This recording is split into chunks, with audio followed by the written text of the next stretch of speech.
నాగిరెడ్డి గారు, ఇప్పుడు జగన్మోహన్ రెడ్డి గారి లెటర్ చూస్తే కర్ణాటక మరింత అన్యాయం చేసేలా కనిపిస్తోంది.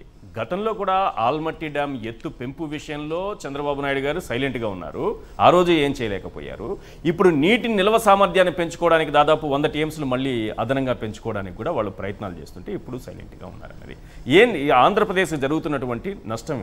2000 వరకు బచావత్ ట్రిబ్యునల్ అవార్డు ఉంటుందండి.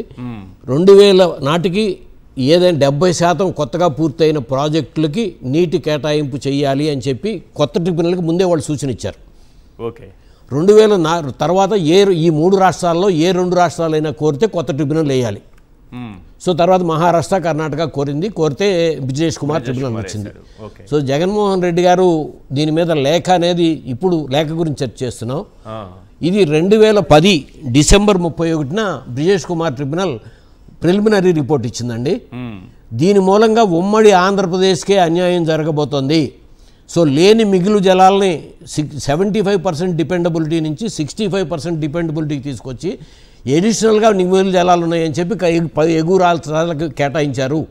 దీని మూలంగా నష్టం జరగబోతుందని చెప్పి ఫస్టే ఆయన రెండో కార్యక్రమం జనవరి 11, 2011న ఢిల్లీలో జంతర్ మంతర్లో జలదీక్ష కార్యక్రమం 5000 మందితో ఉమ్మడి ఆంధ్రప్రదేశ్కి జరుగుతున్న నష్టాన్ని ఢిల్లీ సరిగ్గా లేవనెత్తడం జరిగింది. అప్పుడు వైఎస్ఆర్ కాంగ్రెస్ పార్టీ కూడా ఏర్పడలా, ఆయన కాంగ్రెస్ పార్టీ ఎంపీ. కానీ ఆంధ్రప్రదేశ్ ప్రజలకు జరుగుతున్న నష్టాన్ని ఆ రోజునే ఆయన లేవనెత్తడం జరిగింది. అట్లాగే మొన్న బచావత్ ట్రిబ్యునల్ జడ్జిమెంటు అది సుప్రీంకోర్టు జడ్జిమెంట్ లాంటిదే. అది 2076 మే 27న వాళ్ళు ఫైనల్ రిపోర్ట్ గవర్నమెంట్కి ఇస్తే మే 31నే గజెట్ పబ్లికేషన్ అయిపోయింది. వన్స్ ఇక గజెట్ పబ్లికేషన్ అయిపోయిన తర్వాత దానిలో ఉన్న మొట్టమొదటి వాళ్ళు ఇచ్చిన దీంట్లోనే ఇందాక మనం ఓన్లీ ఆంధ్రకే చెప్పుకుంటున్నాం.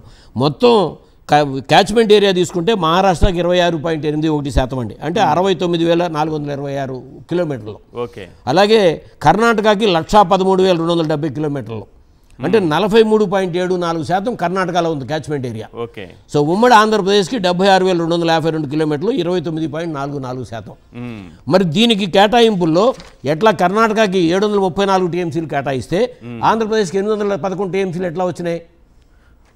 క్యాచ్మెంట్ ఏరియా అసలు ఎక్కడా కూడా అంతర్జాతీయ జల ట్రిబ్యునల్స్ లో కూడా ఎక్కడా కూడా క్యాచ్మెంట్ ఏరియాని బట్టి ఉండదు. 26% ఉన్నటువంటిది 734 టీఎంసీ కర్ణాటకకి, 29% ఉన్నటువంటి ఉమ్మడి ఆంధ్రప్రదేశ్ కి 811. సో క్యాచ్మెంట్ ఏరియాతో బేసిన్ తో సంబంధం ఒక్క కృష్ణానది బేసిన్ లోనే కాదండి, ఏ ట్రిబ్యునల్ లో తీసుకున్నా ఇవాళ కృష్ణానదికి నీళ్ళన్నీ నెత్తి మీద నుంచి వస్తాయి, పశ్చిమ కనుమల్లో నుంచి వస్తాయి.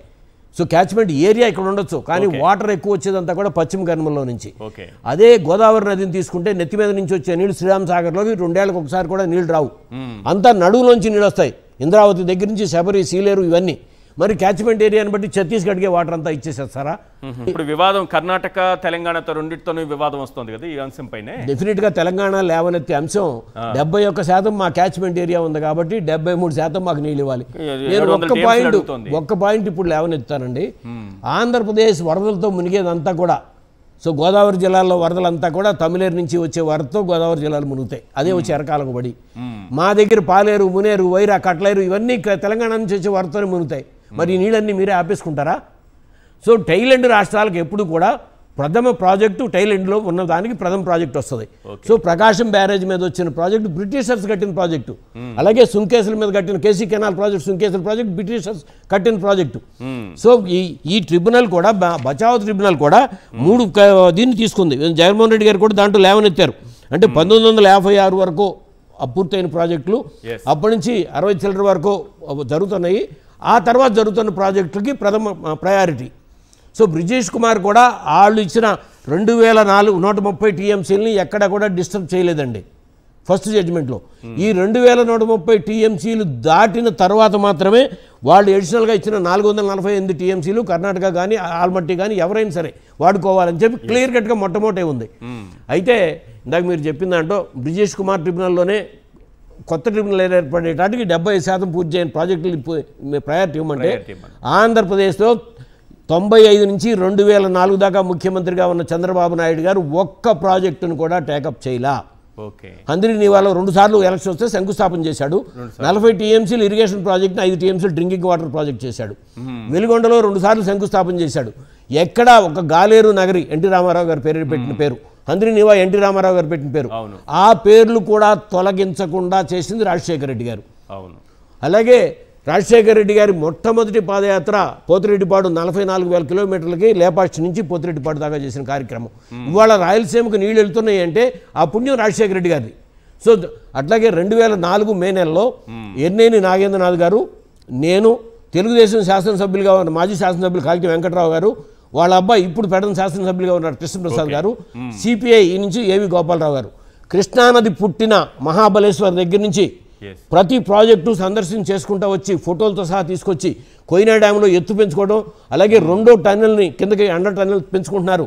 అలాగే ఆల్మట్టి 224 టీఎంసీలకి ఆ రోజుకే అయిపోయిందండి. ఓన్లీ ఒక్కొక్క షట్టర్లో గ్యాప్ మాత్రమే ఉంచారు.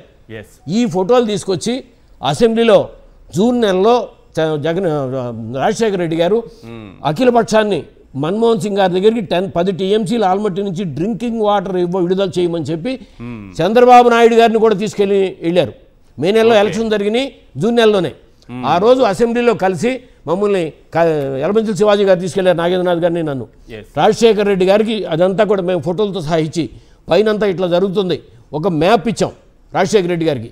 ఇచ్చి నుంచునే మాట్లాడాం. ఇచ్చిన తర్వాత వెళ్ళి చంద్రబాబు నాయుడు గారికి ఇంటికి వెళ్ళి ఆయనకి చెప్పాం. చంద్రబాబు నాయుడు గారికి మేము తెలుసు, కానీ రాజశేఖర రెడ్డి గారికి మొట్టమొదటిగా మేము ఇవ్వటం.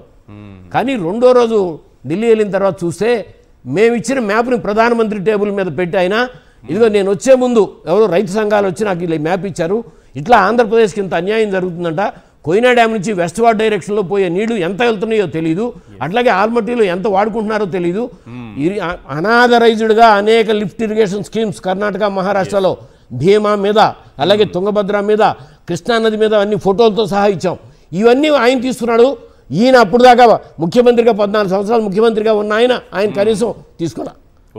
సో ఇప్పుడు కూడా ఇప్పుడు మరలా జరుగుతున్న కార్యక్రమం ఇదిగోనండి. ఇది నిన్న ఈనాడులో వచ్చిన కార్యక్రమం, మేము ఫోటో ఆర్టికల్.